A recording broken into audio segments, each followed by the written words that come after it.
양목사와 함께하는 주나체 7월 22일입니다. 오늘은 데살로니가전서 4장 3절의 말씀을 가지고요. 거룩의 조건, 이 주제를 묵상합니다. 거룩, 우리의 삶의 목표지요. 참 부담스러운 주제입니다. 그런데 해야 될 주제이기도 하지요. 오늘 주제 배경을 나누겠습니다. 데살로니가전서 4장 3절의 말씀이죠. 하나님의 뜻은 이것이니 너희의 거룩함이라. 챔버스는 오늘과 내일 거룩이라는 주제를 추적을 합니다. 2월 8일 하나님의 관점에서의 거룩, 한번 이 주제를 다룬 적이 있었죠. 한번 들어보시면 오늘 주제를 이해하는데 훨씬 수월합니다. 하나님께서는 우리를 거룩한 자로, 거룩함으로 끌고 가기 위해 가야 한 상태가 있는데 그 상태가 싸움이라고 합니다. 그러니까 거룩은 싸워서 얻어지는 영광의 결과물이라는 것이죠. 첫 번째 묵상을 한번 고민해 봤습니다. 챔버스의 글을 통해서 이렇게 첫 번째 묵상 주제를 잡았습니다. 살려야 할 것이 있고 죽여야 할 것이 있는 거룩이다.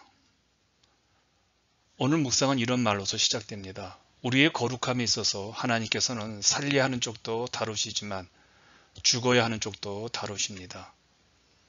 거룩을 이루는 과정에는 언제나 고귀한 싸움이 있다는 겁니다. 챔버스의 말입니다.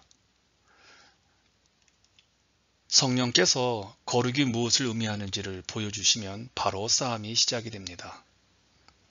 이 거룩의 싸움은 예수님께서 우리에게 무엇인가를 요구하실 때 어떤 영적 세력이 우리 안에서, 우리 내면에서 대항하면서 시작이 되는 것이죠. 이 싸움의 처절함이, 어려움이 누가복음 14장 26절에 예수님의 말씀에서 보여집니다. 물은 내게 오는 자가 자기 부모와 처자와 형제와 자매와 더욱이 자기 목숨까지 미워하지 아니하면 능히 내 제자가 되지 못하고. 이 싸움의 과정, 친구도 부모도 형제도 없지요. 그리고 내 유익도 구할 수 없습니다. 오직 나의 죽음의 자리에 내 자신만이 남게 되는 것이죠. 챔버스는 바로 이런 상태에 이르렀을 때 거룩의 조건이 되는 것이라고 강력하게 주장합니다. 나만 남는 것이 거룩의 조건이라는 것이죠. 그래서 우리에게 이렇게 요구하는 겁니다. 당신은 이 거룩의 조건, 비로소 거룩을 위해 싸울 준비가 되었습니까? 라고 그의 글을 통해서 우리에게 요구하는 겁니다. 이 싸움은 챔버스가 요구하는 것이 아니라 주님이 우리에게 자신의 죽음과 하나 되기를 요구하는 것이죠. 그래서 주님께서 우리에게 하신 말씀을 기억해야 합니다. 내가 화평이 아니요 검을 주러 왔노라.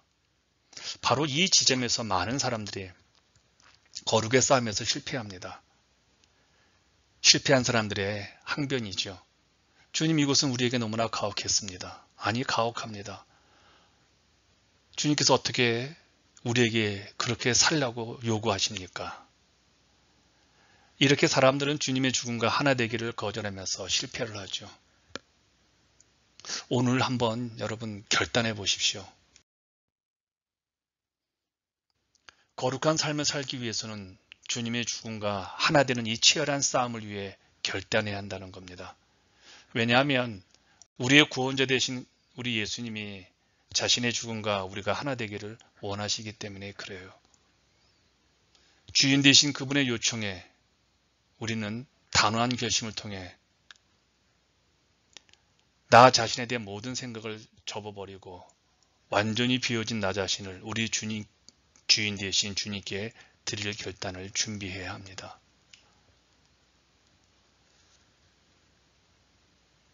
우리의 마음을 정해야 되겠죠. 결단해야 한다는 것이죠. 두 번째 묵상인데 좀 어렵습니다. 나만 남는 그 순간. 거룩은 그냥 주어지는 것이 아니라 싸움을 통해 얻어내는 것이죠. 그래서 거룩의 유일한 조건은 그저 우리는 죽음만 기다리는 것임을 깨닫게 됩니다. 거룩은 아무것도 남겨지지 않은 나만 남겨진 상태라고 보면 정확합니다. 이것은 하나님께 관심을 집중하지 못하게 하는 나의 온갖 요소들을 죽이는 겁니다. 다른 사람들이 생각하는 나의 모습 벗어버리고 나 자신이 나를 주장할 수 있는 생각하는 모든 것들로부터 자유로운 상태입니다. 찬송가 가사 세상은 간 곳 없고 오직 주와 나만 남는 것, 이게 거룩이죠. 바로 이런 순간이 오게 되어지면요, 주님께서는 우리를 전적으로 거룩하게 하실 거라는 겁니다. 오늘 묵상을 하면서 개인적으로 참 좋은 경험, 좋은 깨달음을 누렸습니다. 내가 거룩하지 못한 삶을 살지 못하는 이유를 고민해 봤습니다. 너무 내 주변에 내가 얽힌 것이 너무 많다는 생각을 해봅니다. 고민이 너무 많다는 겁니다.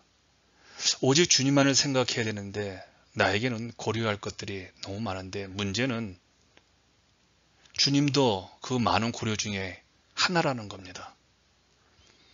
주님이 유일한 나의 고려 대상이 되는데 내가 고민하고 걱정하는 것 가운데 주님도 하나라는 거예요. 집착이 너무 많다는 겁니다. 여러 고려 대상 중에 우리 주님이 하나의 고려 대상이 되어버렸어요. 저에게요. 모든 것이 다 사라지고 나만 남는 순간에 하나님께서 나를 온전히 거룩하게 만드실 텐데 말입니다. 그래서 이런 생각을 좀 했습니다. 내 삶의 거룩함은 내 삶에 덕지덕지 붙어있는 그런 요소들을 떼어내고 내 시선을 오직 주님께만 두면서 단순하게 살아가는 삶이라는 생각입니다. 내 개인적인 집착이 있습니다. 교회 부흥, 또 성도들을 양육시키는 거, 뭐 이런 여러 가지 것들이죠. 교회에 대한 집착이 있죠. 성도들과의 관계에 대한 집착이 있습니다. 또한 구체적이지 못한 무언가 잘하고있다는 이런 추상적인 사고로 뒤죽박죽된 나의 세계로부터 벗어나야 한다는 겁니다. 너무 생각이 많으니 하나님의 임재 앞에 홀로 서는 것이 참 어렵습니다. 기도가 늘 구하는 기도가 되어버렸죠. 나만 남는 순간에 하나님께서 온전히 나를 거룩하게 만드실 텐데 여전히 내가 붙잡는 것이 참 많습니다. 하나님께서 나를 목사로 세우시고 다루시는 거룩한 훈련 과정 속에서 제가 깨달은 것입니다. 돌아보니까요. 주님은 나에게서 자꾸 뺏어가십니다. 나 자신 외에 무엇을 더하는 것이 없도록 나 자신만 남도록 자꾸 빼가는 겁니다. 뺄셈을 하시는 거예요. 세상은 자기 실현을 위해서 자꾸 더하죠. 학위, 재산, 친구들, 인맥. 그런데 하나님은 나로부터 내가 얻어진 것들, 그 힘들어서 노력해서 얻어진 것들을 다 빼앗아 갑니다. 공부한 결과들, 사랑하는 성도들, 그리고 사역자들을 나로부터 뽑아냅니다. 하나님의 다루심은 인간적인 것을 철저히 비워버리고 하나님 자신의 것으로 채우는 과정인 것 같아요. 주님의 거룩함에는 내 것이라고 할 어떤 소유도 남지 않았죠. 나는 이제 혈혈단신으로 남아야 합니다. 그리고 하나님 앞에 서야 합니다. 나는 출구 없음과 늘 마주쳐야 합니다. 좌우상하가 꽉 막힌 상태, 그 상태로 주님은 나를 몰고 가십니다. 세상은 간 곳 없고 내 주변은 간 곳 없고 오직 주와 나만 남는 그 상태로 앞으로도 계속 몰고 가실 것입니다. 그렇습니다. 거룩함이란 무엇을 하는 것이 아니라 어떤 수준 높은 상태에 이르는 것을 말하죠. 이런 상태의 순간이 오면요, 나와 얽혀있는 모든 관계, 모든 사건으로부터 나는 자유로울 것입니다. 이럴 때 내가 선 곳이 거룩한 곳이 되고 거룩하신 하나님을 체험하는 순간 내가 거룩한 사람이 되어지죠. 내가 가는 모든 곳이 이제는 거룩한 장소가 되어지는 겁니다. 챔버스의 거룩의 결론에 저는 공감합니다. 거룩이란 예수님과 하나가 되는 것을 의미합니다. 예수님께서 우리 안에 뭔가 추가하시는 것이 아니라 내 안에 계신 그분이 바로 나의 거룩인 것이죠. 오늘 당신에게 묻고 실천하면서 우리 신앙을 고백했으면 좋겠습니다.